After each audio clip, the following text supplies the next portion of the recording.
Jadi itu intinya. Awal perjalanan kita melihat paradoks, tapi ketika terjun ke dalam lautan, tenggelam di dalam lautan, tidak ada yang kita saksikan kecuali lautan. Itu. Assalamualaikum warahmatullahi wabarakatuh. Selamat datang di acara Didaktif, diskusi daring interaktif yang diadakan oleh Perpustakaan Supiati.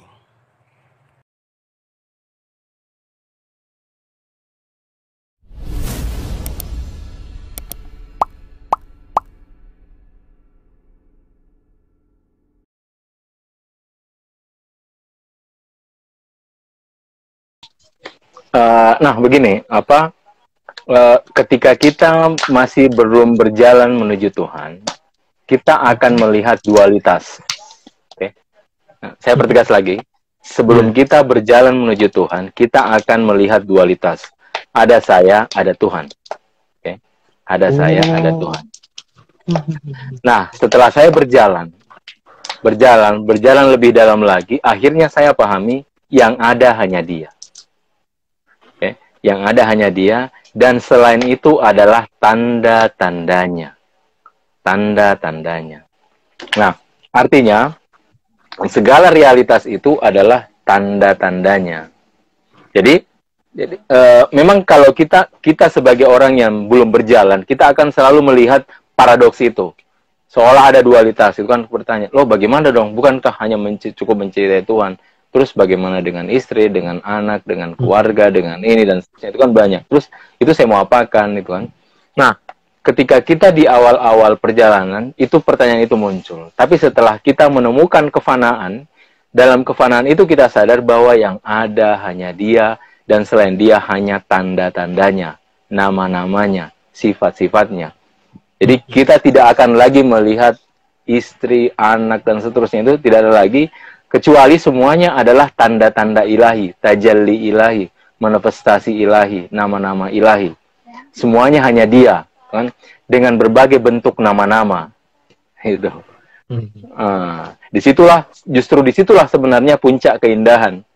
Ketika semuanya justru yang ada nama-nama. Makanya dalam sufi ada yang disebut dengan perkawinan nama-nama. Itu kan an-nikahul asma'i. Gitu kan? Jadi disebut an-nikahul asma'i, perkawinan nama-nama Tuhan. Kan? Perkawinan nama-nama Tuhan. Jadi nama-nama itu kan yang kalau kita kenal 99 ya. Asmaul Husna kan 99. Nah, para sufi mengatakan yang 99 itu disebut dengan ummahatul asma, ibu para nama. Dari nama itu melahirkan nama-nama yang lain, gitu kan? Kenapa seperti itu? Karena begini, karena Tuhan tidak terbatas, otomatis nama dan sifatnya tidak terbatas. Karena kalau hanya 99, itu berarti nama Tuhan terbatas. Okay? Kalau nama Tuhan terbatas, otomatis saya membatasi zat Tuhan. Padahal zat Tuhan itu tak terbatas, tak terhingga. Nah, kalau saya sudah memahami zat Tuhan tak terbatas, tak terhingga, otomatis nama dan sifat itu tak terbatas dan tidak terhingga pula. Seperti itu. Dan terhingga pula. Nah, dari mana nama-nama yang tidak terbatas itu? Itu dari perkawinan asma, an-nikahul asma'i. Nah, sehingga para sufi memaknai semua itu sebagai pernikahan nama-nama Tuhan. Yang kita lihat fisik itu adalah pernikahan nama-nama ilahiyah. Itu.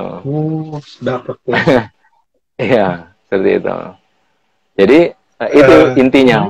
Awal perjalanan kita melihat paradoks, tapi ketika terjun ke dalam lautan, tenggelam di dalam lautan, tidak ada yang kita saksikan kecuali lautan. Itu. Semuanya hanya tanda-tanda dan ilahi. Mungkin saya agak keluar sedikit, Kak. Konsep tasawuf sosial. Mungkin kita pernah dengar. Ya, saya sering menggunakan ya, mungkin berhubungan juga, apakah memang ada relasi dengan penjelasan yang barusan berkaitan dengan perkawinan nama-nama? Oh, menarik ini ternyata ini istilah.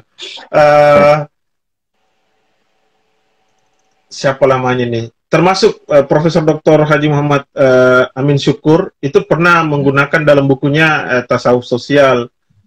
Siapa lagi namanya ini yang justru dia menganggap bahwa substansi tasawuf itu tidak bisa sekadar urusan dirinya dengan Tuhannya. Ya, kalau kita bilang tadi dualitas itu, tapi aspek sosial juga itu adalah bagian dari konsep sufistik sejatinya katanya gitu, Kak.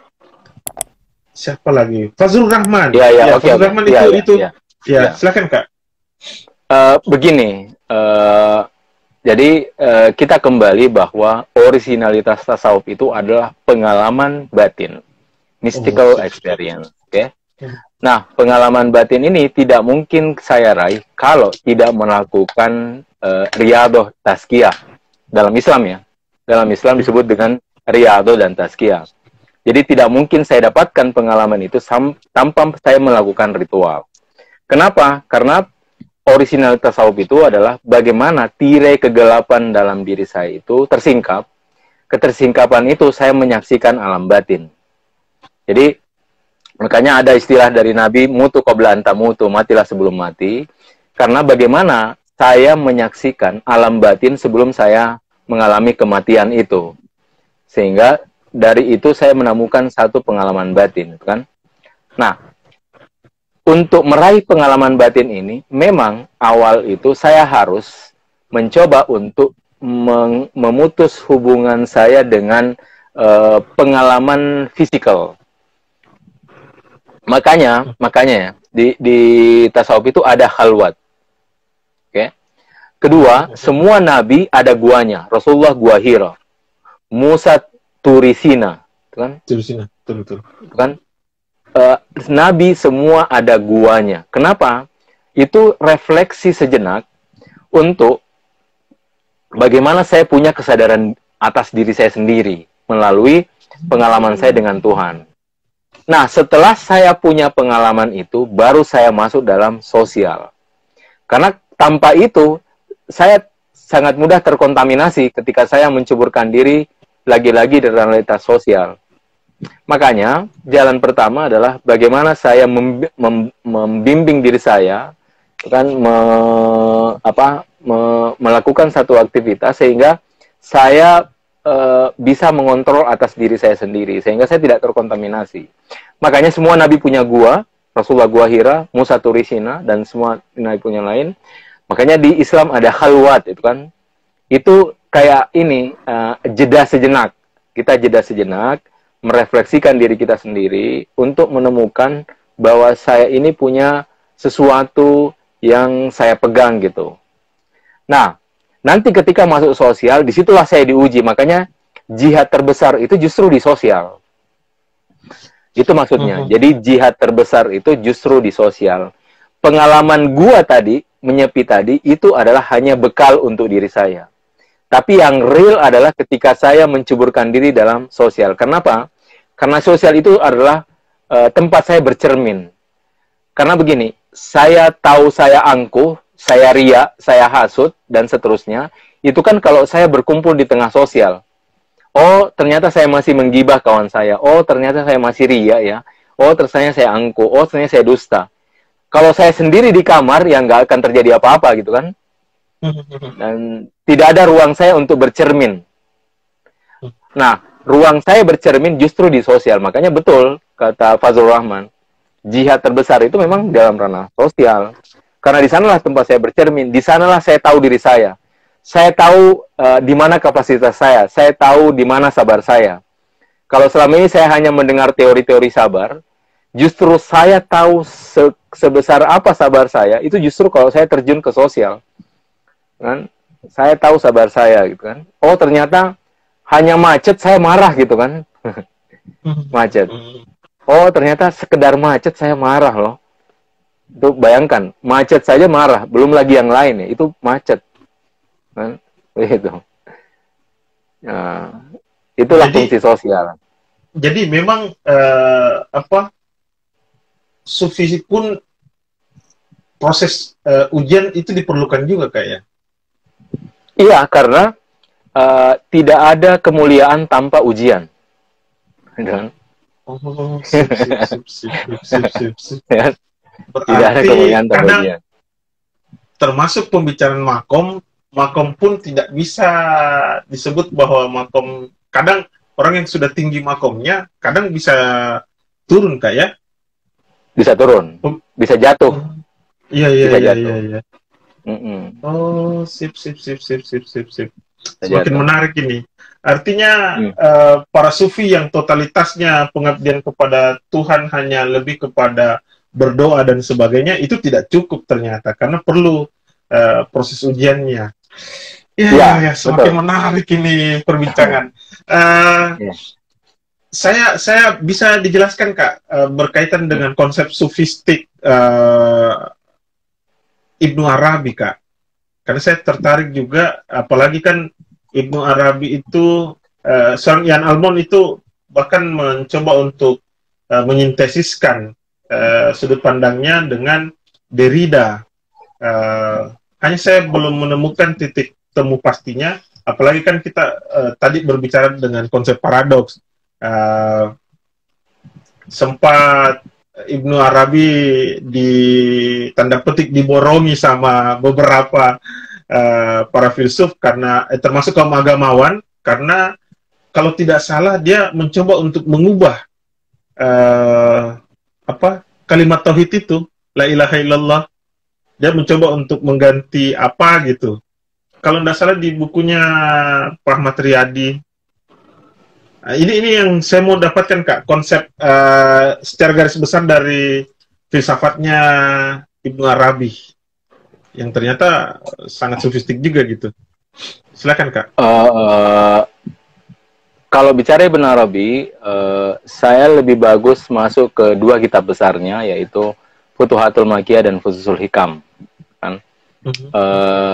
Begini, banyak penafsir Ibnu Arabi dan penafsir itu dia harus mampu mengakses dua kitab besar ini, yaitu Futuhatul Makkiyah dan Fususul Hikam. Nah, sepanjang yang saya baca ya dari kitab ini, kita akan melihat bahwa paradoks itu justru bagian dari sufisme. Jadi paradoks itu bagian dari sufisme. Yang disebut dengan tashbih dan tanzih. Kan? Jadi paradoks itu biasanya dibahas dalam satu pembahasan spesifik, yaitu tashbih dan tanzih. Maksudnya begini, kalau Tuhan tidak terbatas, Tuhan tidak terhingga, Tuhan absolut, Tuhan hadir dalam segalanya, sekaligus Tuhan itu di luar dari segalanya, pasti paradoks. Pasti paradoks, gitu. Kan? Kita karena terbatas, kita akan kaget kalau saya paradoks. Misalnya begini, kalau di dalam ruangan ini berarti tidak di luar ruangan kan? Kalau saya di luar ruangan berarti saya tidak di dalam ruangan. Itu tidak paradoks kan? Iya. Kenapa begitu? Ya karena saya terbatas gitu. Karena saya terbatas berarti keterbatasan saya meniscayakan kalau saya di dalam ruangan ini berarti tidak di luar ruangan. Kalau saya di luar ruangan berarti tidak di ruangan ini. Nah, coba baca Al-Qur'an surah Al-Hadid ayat 3. Huwal awwalu wal akhiru wal zahiru wal batin wa huwa bikulli syai'in alim. Dia awal sekaligus akhir. Dia akhir sekaligus awal. Dia zahir sekaligus batin. Batin sekaligus zahir. Itu kan Quran sendiri membahasakan Tuhan dengan bahasa paradoks loh. Itu kan? Di surah Al-Hadid ayat 3. Dia Quran sendiri membahasakan Tuhan itu dengan sangat paradoks. Karena dia tidak terbatas. Karena dia tidak terbatas, maka dia ada di awal sekaligus di akhir sekaligus di awal. Di zahir sekaligus di batin sekaligus di zahir. Kalau saya tidak mungkin begitu. Kalau saya di awal berarti tidak ada di akhir. Kalau saya di akhir berarti tidak ada di awal. Karena saya terbatas gitu.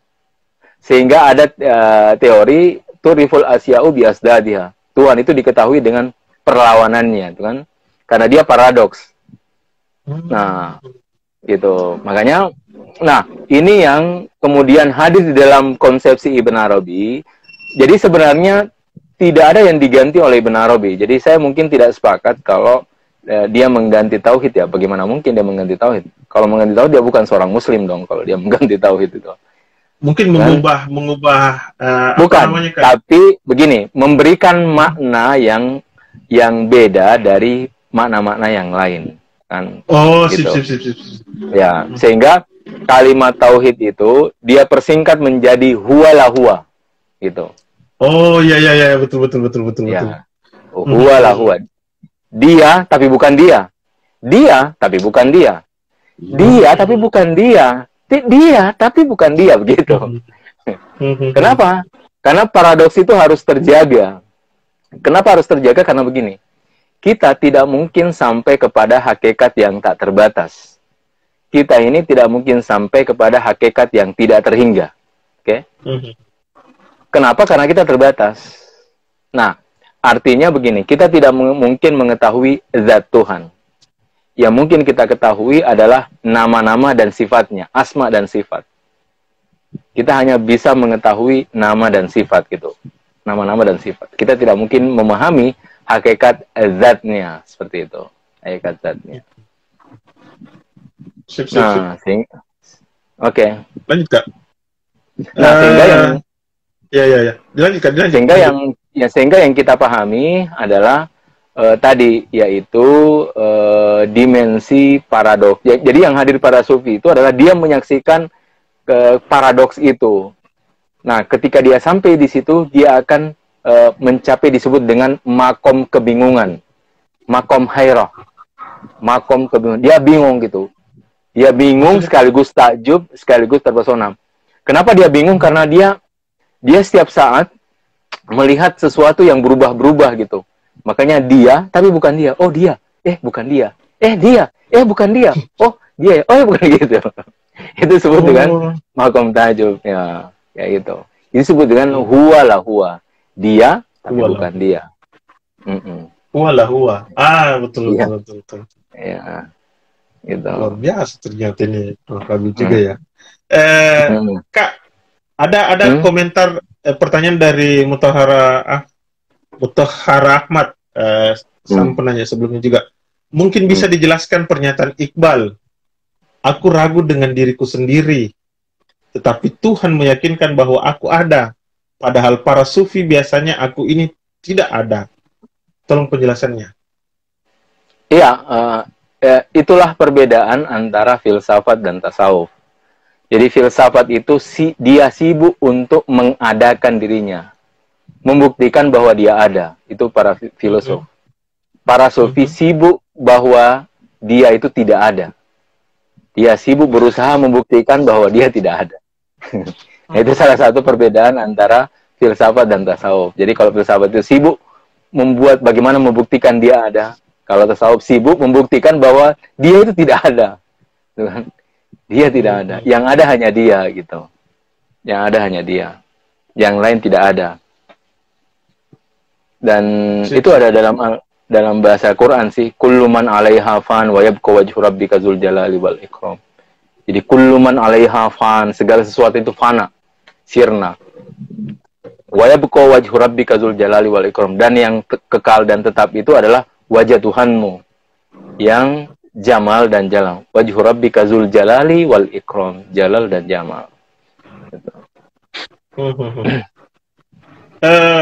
Saya masih mau menghubungkan. Saya pernah dengar pernyataan begitu, Kak, bahwa jamal dan jalalnya Tuhan ada pada manusia yang bernama laki-laki dan perempuan.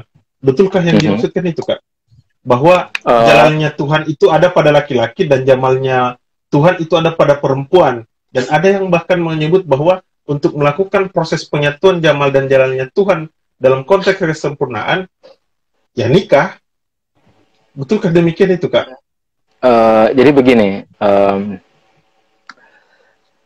tadi dibahas kalau Tuhan itu kita tidak mungkin sampai ke zatnya yang tak terbatas. Kita hanya bisa sampai kepada nama-namanya. Nah, semua nama-nama Tuhan ini tersimpung dalam dua nama, yaitu Jamal dan Jalal.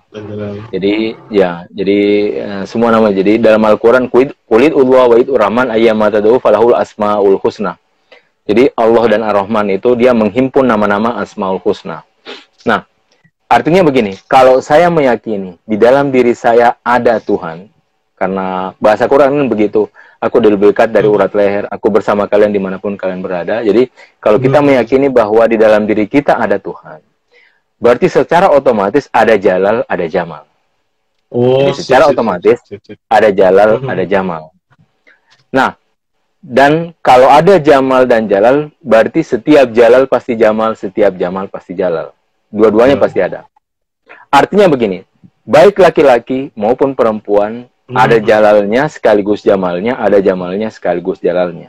Akan tetapi, tubuh ini yang membuat satu lebih dominan jalalnya pada laki-laki, satu lebih dominan jamalnya pada perempuan. Itu dimensi tubuh. Dimensi tubuh. Tapi secara ruhania dia sama. Dua-duanya ada dimensi jamal dan jalal. Karena setiap jamal pasti jalal, setiap jalal pasti jamal. Setiap keindahan pasti ada keagungan, setiap keagungan pasti ada keindahan. Dua-duanya bukan sesuatu yang terpisah, tapi menjadi satu kesatuan, seperti itu. Nah, cuma tadi, pada laki-laki lebih dominan jalalnya, pada perempuan lebih dominan, pada laki-laki dominan jalalnya, betul, pada perempuan lebih dominan jamalnya, keindahannya. Seperti itu.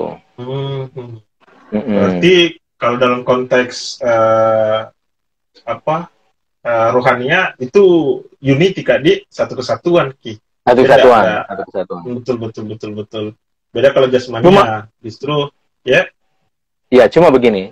Cuma karena dimensi perempuan dominasi jamal, karena perempuan dominasi jamal, oleh karena itu perempuan itu sudah aktual jalalnya.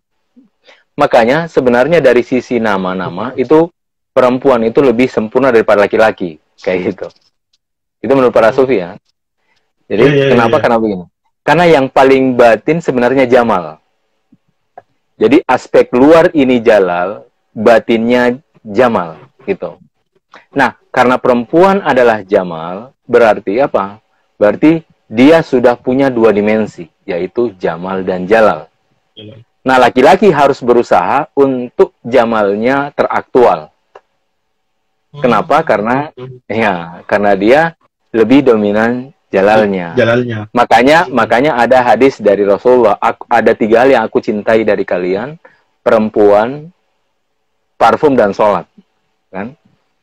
Nah, kenapa Rasulullah menyebut perempuan? Karena Rasulullah laki-laki, dia jalal. Makanya dia butuh dimensi jamal. Gitu.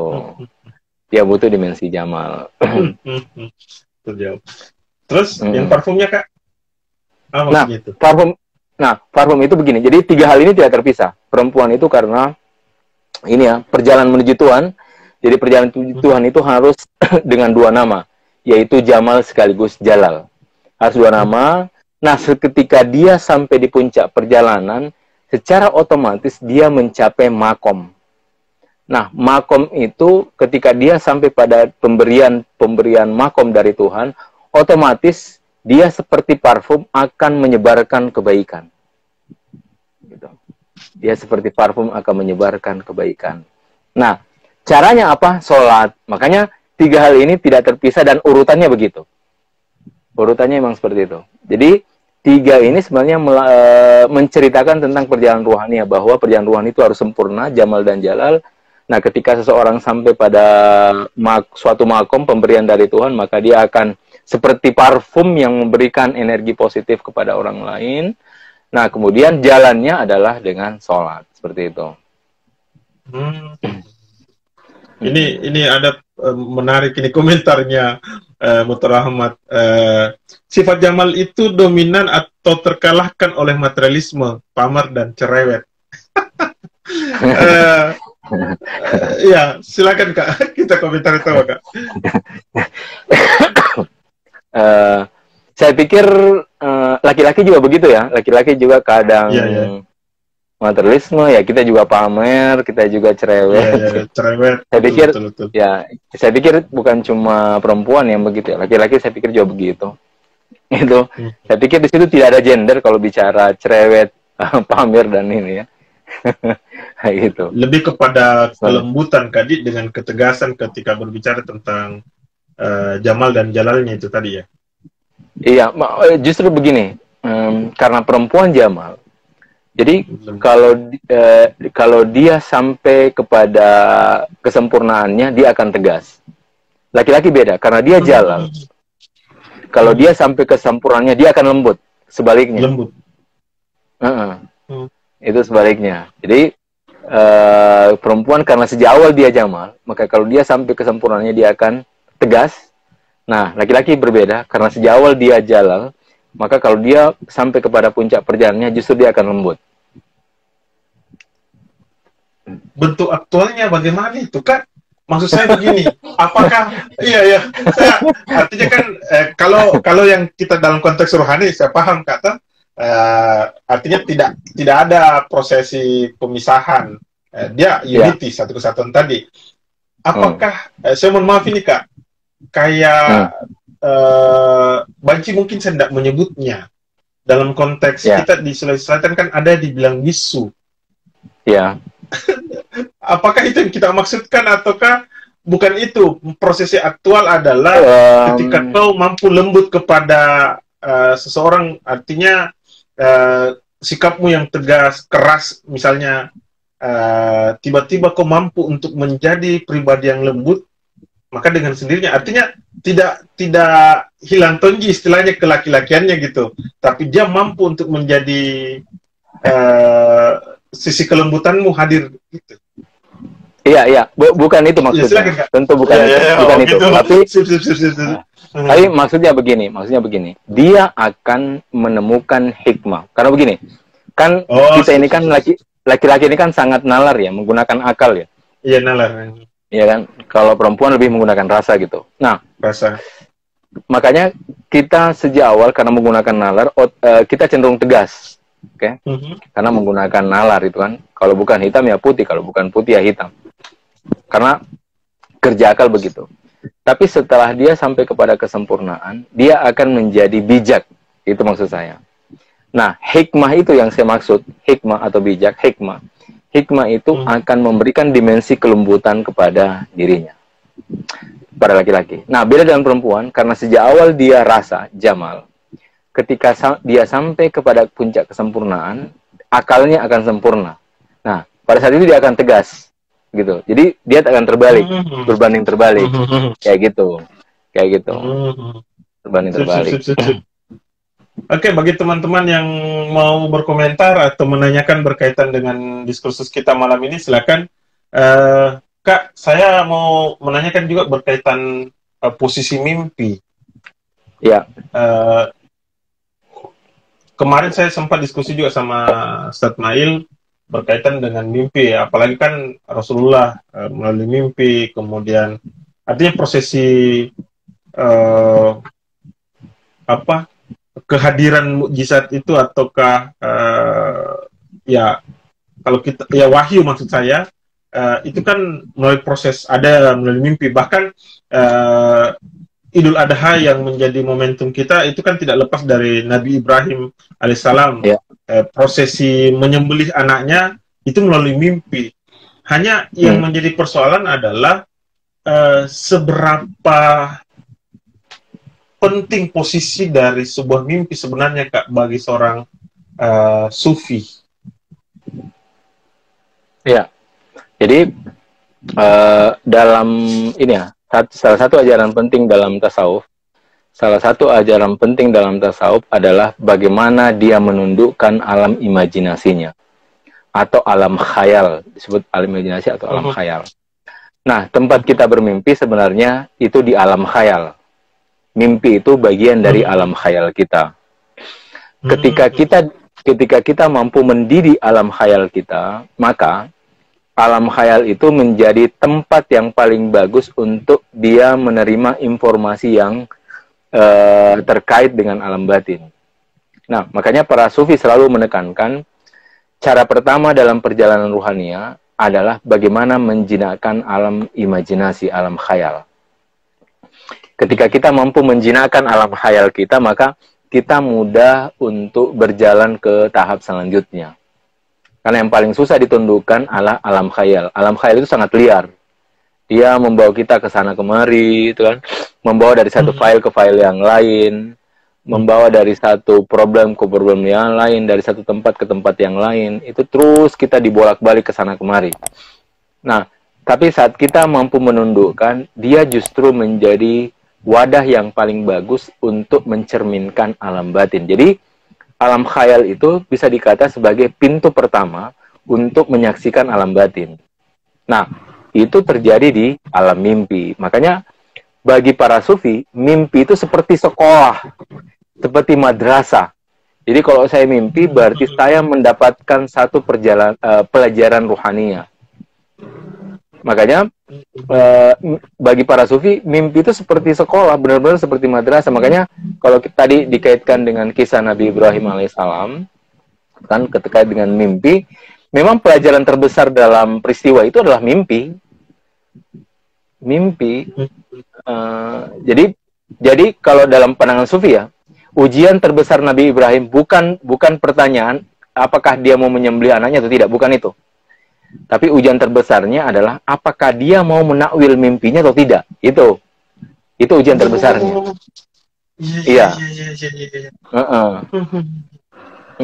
Jadi itu pertanyaannya. Jadi bukan pertanyaan apakah dia mau menyembelih anaknya tidak, bukan itu cobaannya. Cobaan terbesarnya apakah dia mau menakwil mimpinya atau tidak. Itu. Karena dia harus menakwil mimpinya. Kalau dia menakwil mimpinya, dia tidak akan menyembelih anaknya. Dia tidak akan menyimpulkan untuk menyembelih Ismail. Tapi kalau karena dia tidak menakwil, sehingga dia mengaplikasikannya, dia mengatakan, nah ini yang benar, seperti itu kan, seperti itu. Tapi kalau dia menakwil, dia akan sampai bahwa sebenarnya yang dikorbankan itu domba. Nah itu disebut dengan takwil. Makanya mimpi itu ada 3. Ada mimpi yang bunga mimpi tidak ada maknanya, tidak ada takwilnya. Ada mimpi yang butuh takwil, ada mimpi yang kita saksikan sebagaimana adanya. Jadi ada tiga bentuk mimpi. Ada takwilnya, dia hanya bunga mimpi, tidak ada maknanya sama sekali. Atau mimpi yang benar-benar kenyataan. Maksudnya, misalnya semalam saya bertemu seseorang, besoknya saya betul-betul bertemu persis dalam mimpi saya, itu disebut dengan mimpi yang benar-benar kenyataan gitu. Nah, itu tiga untuk mimpi. Nah, Nabi Ibrahim biasanya kalau dia mimpi, itu mimpi yang kenyataan, tidak butuh takwil. Jadi Nabi Ibrahim itu sepanjang hidupnya, kalau dia mimpi kenyataan. Tidak pernah dia tawil, karena memang tidak butuh tawil. Nah, makanya kan dia ragu waktu dia mimpi menyembelih anaknya kan. Tidak spontan dia melakukan itu. 3 kali kan? Iya, betul Kak. 3 kali. Makanya dia ragu, ini kok begini ya. Nah, ketiga kalinya dia yakin karena dia melihat mimpi sebelumnya. Karena mimpi sebelumnya, Nabi Ibrahim itu kalau dia mimpi pasti kenyataan, persis sama dengan mimpinya. Nah, dia mau juga aplikasikan di sini. Gitu.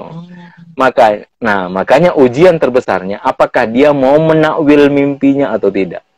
Tuh. Nah, tapi karena dia senantiasa melihat mimpi sebelumnya bahwa itu tidak butuh takwil, sehingga dia mengatakan, nah, di sini juga kayaknya berlaku seperti itu. Makanya bahasa Al-Quran itu, kenapa? Lanjut dulu Kak, kita lanjut dulu. Nah, makanya bahasa Al-Quran, Qad shaddaqtar ru'yaya, engkau yang membenarkan mimpimu, kan? Gitu. Itu bahasa Quran. Qad shaddaqtar ru'ya, engkau yang membenarkan mimpimu. Maksudnya kata Tuhan Nabi Ibrahim, engkau lah yang membenarkan mimpimu. Maksudnya engkau tidak takwil gitu. Gitu. Qad shaddaqtar ru'ya. Maksud saya Kak, bagaimana kita mengetahui bahwa itu mimpi? Bahkan ternyata nyambung dengan pertanyaan saya, ada komentar dari Kosimia Shop, bagaimana membedakan mimpi yang dari Tuhan atau mimpi dari setan atau iblis gitu Kak. Artinya kan memang kadang kita mimpi, ini mimpi betul-betul bahkan memberikan sesuatu hal kepada saya misalnya Kak tuh. bagus enggak mimpi ini? Maksudnya bagus enggak? Apakah ini sesuatu hal yang datangnya dari Tuhan gitu? Atau bagaimana? Atau jangan sampai ini was-was dari iblis juga ini? Nah kan beda kalau Nabi Ibrahim sampai 3 kali, oke, fix, sembeli anak saya, kayak gitu Kak. Silakan. Nah, memang ini kalau dalam pelajaran tasawuf, memang tidak semua orang berhak untuk menakwil mimpi. Makanya ada pelajaran dalam Fususul Hikam ketika kita masuk ke Nabi Yusuf. Nah, di situ kita belajar tentang takwil. Jadi begini, makanya dalam Fususul Hikam Ibn Arabi, Nabi Yusuf itu disebut dengan Raja Takwil. Kan? Di Al-Quran juga menjelaskan begitu kan. Bahkan ada bahasa takwil, haza ta'wilir ru'yaya min qabl. Ini ketika Nabi Yusuf alaihissalam menjadi raja, yang waktu kecil dia mimpi kan melihat bintang, bulan, matahari. Kemudian ayahnya mengatakan, kelak engkau menjadi raja. Kemudian setelah dia menjadi raja, dia mengatakan, haza ta'wilir ru'yaya min qabl. Ini takwil mimpiku sebelumnya, kan? Ini takwil mimpiku sebelumnya. Nah, jadi memang kita tidak akan tahu seperti apa mimpi kita. Apakah mimpi kita ini setan, benar dari Tuhan kah, dan seterusnya. Memang itu hanya yang tahu kodenya hanya para sufi. Ya. Sehingga muncullah buku takwil, kan? Ada buku-buku takwil mimpi. Ya, itu ada artinya, ada rumus-rumusnya. Ada rumus-rumus tentang mimpi. Cuma begini, kita sebenarnya bisa belajar loh dari mimpi. Saya selalu bilang itu sama teman-teman. Maksudnya begini, kita bisa belajar dari mimpi kita. Apa maksudnya? Maksudnya begini, coba kita pelajari misalnya kapan kita tidur, jam berapa kita tidur, kapan kita bermimpi, dan seterusnya. Kita akan tahu jamnya. Kalau biasanya jam begini, oh berarti biasanya mimpi, kalau saya mimpi ini hanya bunga mimpi. Tapi kalau saya tidur jam segini, biasanya ada maknanya. Kita harus belajar dari diri kita sendiri. Itu bisa digali loh. Itu bisa digali. Jadi tiap-tiap dari kita sebenarnya bisa mengecek, bisa menggali tentang pengalaman mimpi kita sendiri. Jadi coba teman-teman belajar, lihat kapan dia tidur, dan lihat tentang mimpinya. Itu menjadi kayak ini. Setiap orang itu punya habitnya sendiri, punya karakteristiknya, ya kebiasaannya sendiri. Dan nah, makanya kita harus mempelajari kebiasaan kita sendiri. Gitu. Kita harus mempelajari kebiasaan kita sendiri, khususnya terkait dengan mimpi. Karena mimpi itu sebenarnya luar biasa loh.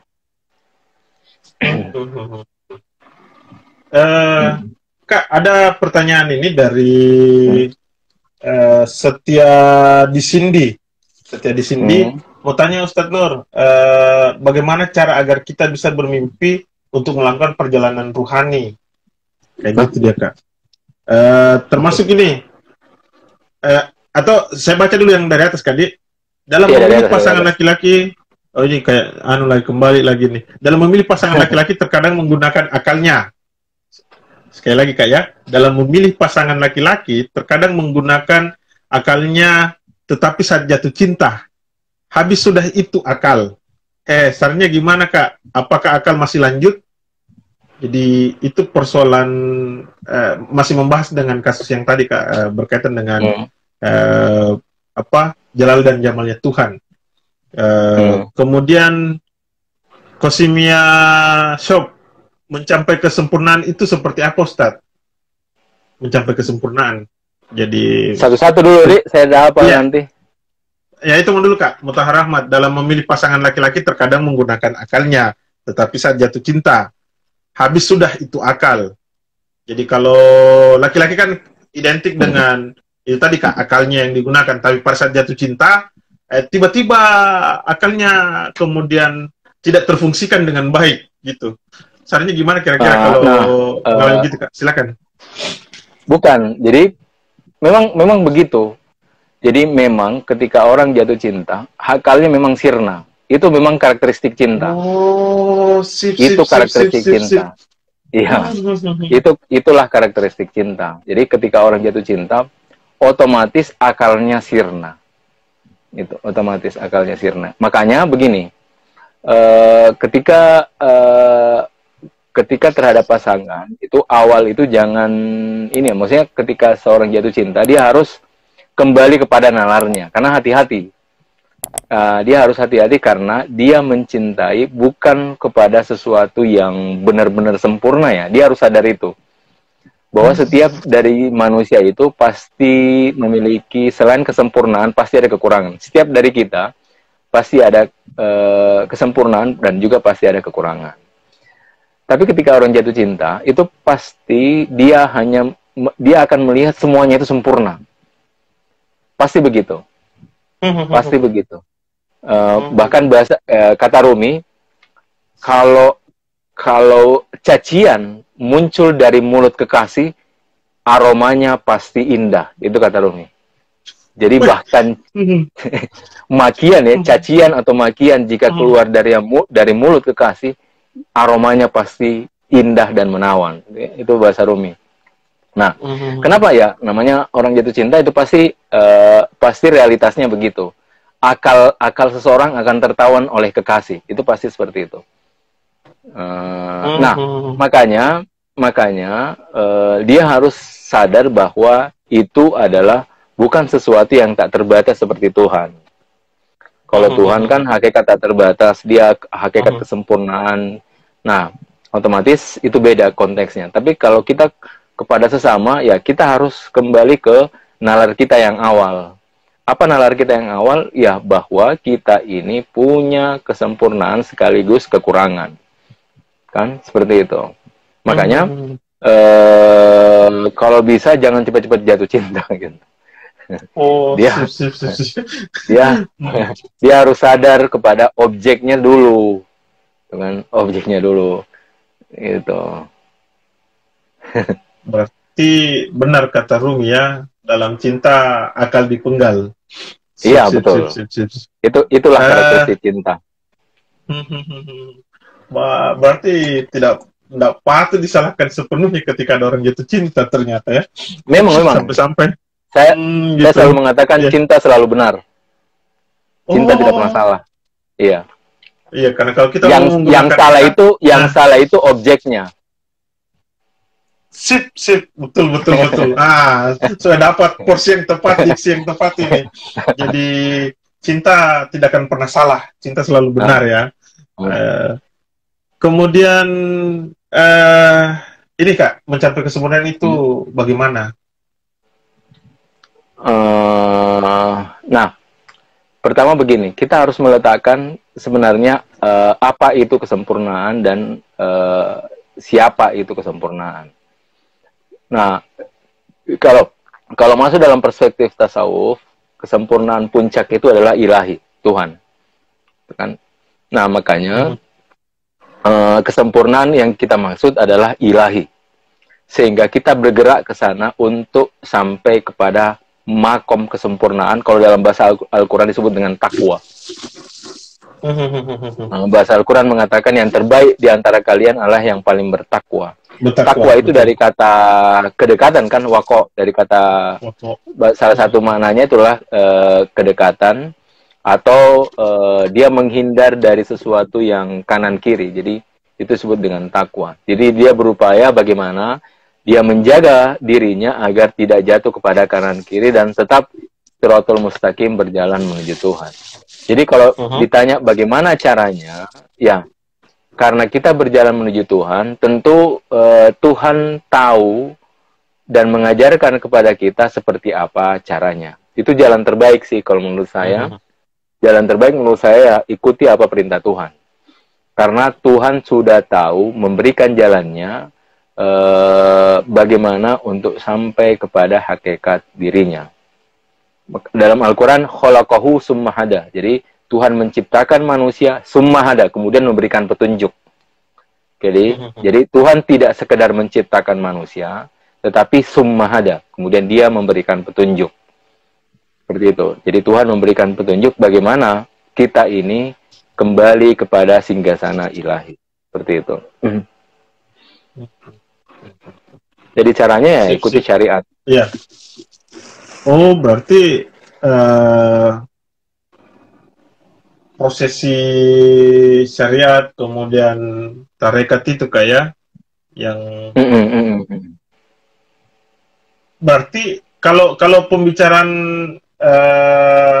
perjalanan itu apakah memang harus melalui tangga itu kak, ataukah bisa langsung pada tangga yang paling atas itu? Maksud saya pembicaraan marifat, tarekat dan seterusnya kak. Iya, kan itu ada 3 pada intinya, ada 3. Yaitu syariat, tarekat, ma'rifat.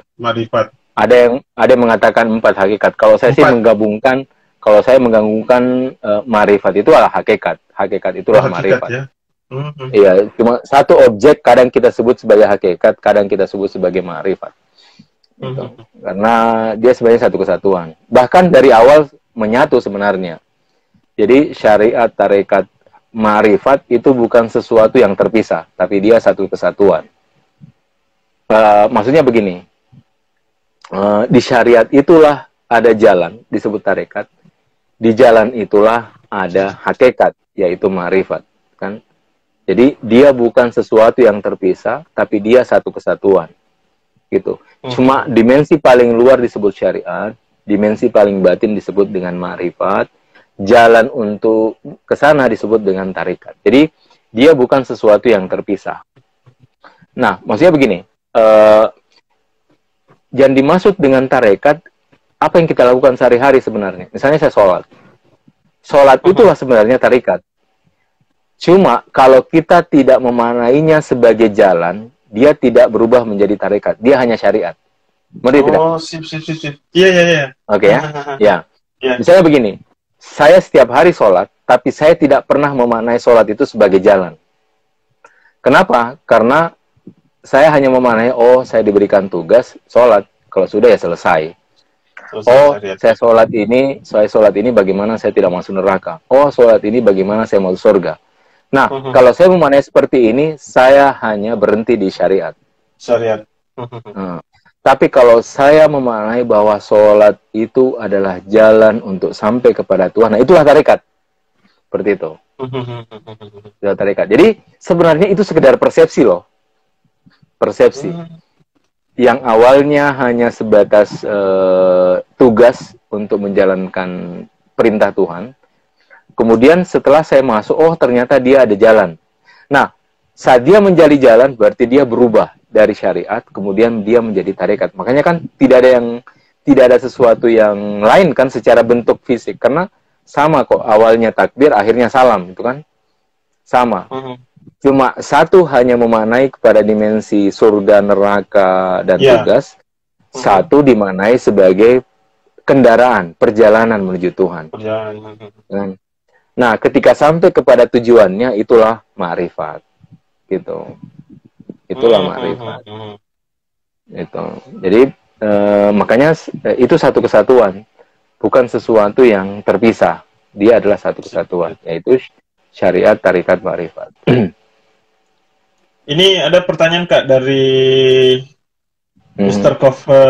Hunter. Apakah ada perbedaan perjalanan spiritual antara laki-laki dan perempuan?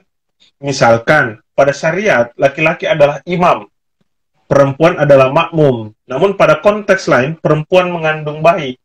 Nah, ini menarik ini, Kak. Saya percepat saja. Jadi apakah perbedaan perjalanan? Tidak ada sebenarnya perbedaan antara perjalanan laki-laki dan perempuan. Karena begini, perjalanan itu adalah dimensi ruhaniyah. Dimensi ruh, bukan dimensi fisik. Makanya, kalau dia dimensi ruhaniyah, Tuhan tidak pernah membedakan. Misalnya, tolabul ilmi faridatun ala kulli muslimin wa muslimatin. Menuntut ilmu itu wajib bagi muslim laki-laki dan juga bagi muslim perempuan. Kenapa? Karena pengetahuan itu kembali kepada ruh, tidak kembali kepada dimensi fisik. Artinya, segala kesempurnaan, jika dia kembali kepada ruh, itu tidak ada perbedaan antara laki-laki dan perempuan.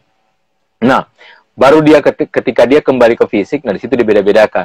Karena dia dimensi fisik, gitu. Makanya, jadi imam, laki-laki jadi imam, itu bukan dimensi ruhannya, itu dimensi fisik saja.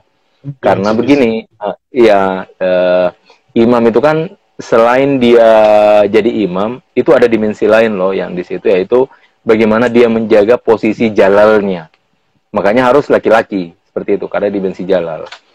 Nah, begitu juga kenapa perempuan mengandung, karena fisik memang Tuhan menitipkan rahim kepada perempuan gitu, dan itu menjadi kemuliaan bagi perempuan.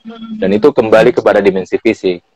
Itu kan nama Tuhan Rahim, itu kan Rahim. Betul. Nama Tuhan itu adalah kasih sayang Tuhan. Kenapa? Karena begini, perempuan itu lebih sabar. Karena kesabaran dialah sehingga Tuhan menitipkan rahimnya kepada perempuan, seperti itu. Dan itu menjadi kemuliaan bagi seorang perempuan. Ya. Jadi tidak ada perbedaan. Ya, substansinya begitu Kak ya. Artinya persoalan fisik, oke, dia terbedakan, tapi pada persoalan rohani enggak. Kemudian Mutahara Ahmad, cara membedakan cinta yang nafsu dan yang murni, gimana Kak? Atau nafsu itu merupakan sebuah jalan? Ini pertanyaan terakhir ini Kak. Silakan. Begini, kalau cinta ada embel-embelnya itu nafsu. Oh, sip. Iya. Yang murni itu ini orang biasa sebutnya apa? Apa gitu. Yang tanpa batas, tanpa syarat. Unconditional love, kan? Cinta yang tanpa syarat. Kayak gitu. Nah, gitu. Nah, itu murni. Tidak ada embel-embelnya. Gitu. Kita sendiri sama dengan Kak ya. Iya. Berarti cocok yang dia bilang siapa? Derrida, bahwa ketika dia bersyarat maka dengan sendirinya gugur kemanan itu. Betul. Itu. Sip. Sisa 4 menit Kak. Saya butuh closing statement kata orang Kak. Sekitar 2-3 menit lah. Menurut saya begini, seperti kembali ke awal bahwa baik filsafat maupun tasawuf, dua-duanya adalah dimensi pengalaman. Satu pengalaman nalar, satu pengalaman mistik rohaniah yang dijalani melalui perjalanan hati, kan? Gitu. Nah, sastra bisa masuk ke dua-duanya. Sastra bisa masuk ke filsafat, sastra juga bisa masuk ke tasawuf, karena sastra itu adalah ekspresi.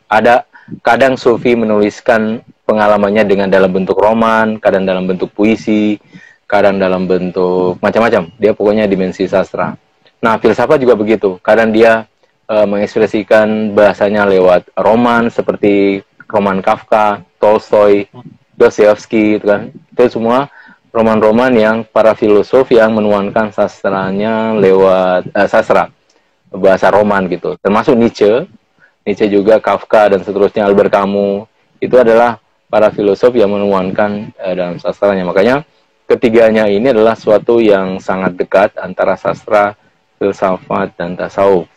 Dan menurut saya sekarang ini eranya adalah bagaimana menuangkan semua bahasa itu ke dalam sastra ya, karena sastra itu bisa dinikmati oleh semua orang, gitu. Sastra bisa dinikmati oleh semua orang. Puisi Rumi itu bisa dinikmati oleh semua orang, oleh semua kalangan, semua agama, semua komunitas, semua kepercayaan gitu. Ya, karena dia memilih bahasa itu lewat bahasa sastra, dan itulah keunggulan sastra. Menurut saya itu situlah keunggulan sastra. Dia bisa bermain dalam seluruh komunitas. Ya, mungkin itu closing statement singkatnya. Ya, saya selama ini tiba-tiba bangunan puzzle saya yang begitu terbongkar tiba-tiba disusun secara rapi malam ini, dan sungguh luar biasa Kak. Saya tidak pernah membayangkan bahwa konsep yang selama ini parsial dalam memahami konsep sufistik misalnya, saya membaca beberapa kajian yang sekali lagi istilahnya patah-patah. Dan alhamdulillah malam ini kemudian disusunkan kembali oleh Kak Muhammad Nur Jabir yang tidak mau sekali dipanggil Ustaz, walaupun sebenarnya beliau ini adalah Ustaz kita. Terima kasih banyak Kak. Salam buat keluarga, salam buat teman-teman. Kapan ada rencana lagi Kak mau ke Makassar? Belum ada, belum. Belum. Kalau kita ke aslinya orang mana Kak? Saya Majene Mandar, Pamboang. Oh, Majene Mandar. Sip. Mandardio, oke. Kalau saya sementara di Palopo, Kak, jadi bertugas di Palopo, dan ternyata pertemuan alumni MAN 2 Makassar sungguh luar biasa. Jadi sudah banyak bintang tamu saya berasal dari IKAMAN 2. Kita kemarin kelas 3-nya kelas 3 fisika, Kak, ya? Iya. Fisika ya? Fisika. Kalau di angkatan kami lebih kepada cakupan IPA, IPS, dan bahasa. Dan alhamdulillah saya dapat banyak informasi kemarin masalah pribadi itu dari Kak Ucet. Ternyata iya, dan ternyata memang kita katanya termasuk orang yang paling cerdas di dalam kelas. Itu versi beliau. Terima kasih banyak, Kak. Terima kasih banyak. Billahi taufiq wal hidayah. Assalamualaikum warahmatullahi wabarakatuh. Assalamualaikum warahmatullahi wabarakatuh.